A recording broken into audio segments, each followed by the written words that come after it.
श्री स्वामी समर्थ. कशा आहात तुम्ही सगळे? तर काल रात्री मी गेलो होतो मार्केटमध्ये, थोडंसं सामान आणायचं होतं. तसं आर्मी कॅन्टीनमध्ये जास्त काही आम्हाला भेटलंच नाही. मागच्या 2 दिवसात गेले होते हे. पण म्हटलं चला मार्टमध्ये जाऊन थोडं घेऊया सामान जे पाहिजे ते. जास्त काही सामान नको होतं. फक्त आटा, एक पॅम्पर आणि थोडे सॉस पाहिजे होते.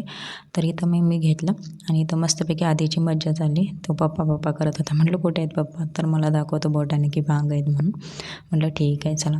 मग इथं सॉसच्या सेक्शनमध्ये गेले तर भरपूर व्हरायटीचे सॉस होते, पण मला पाहिजे होता फक्त रेड चिली आणि सोया सॉस. ते फक्त घेतले आणि थोडंफार मग मुलांसाठी काहीतरी खायला वगैरे आहे का बघितलं, तेवढं घेतलं आणि गेले. त्याच्यानंतर ना मी मग बाहेर गेले.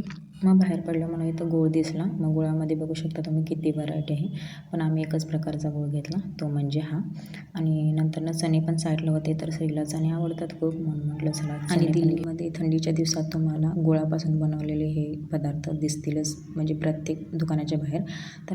तर मला हे नवीनच काय तर दिसलं होतं. म्हणजे ह्याच्या आधी मी कधी असे द्राक्ष बघितलेच नाही. त्यांना विचारलं, त्यानंतर कळलं मला की हे द्राक्ष आहेत.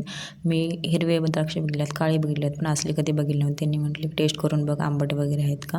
मग बघितलं तर छान होते. तुम्ही पण असे द्राक्ष खाल्ले असेल तर मला कमेंट करा. आणि मी इथे फक्त डाळिंबाचा रेट विचारला तर त्यांनी पॅकच करून दिले. मी म्हटलं अहो नको आहे आम्हाला, तरी पण त्यांनी म्हटलं बरं ठीक आहे आता दिले तर घे. मग आमच्या बाबाला दिसला येतं तो साठमध्ये जाताना आधी माझ्याकडे नव्हता, पण येताना आहे, कारण तुम्ही बघू शकता सगळं सामान होतं ते त्यांच्याकडे होतं.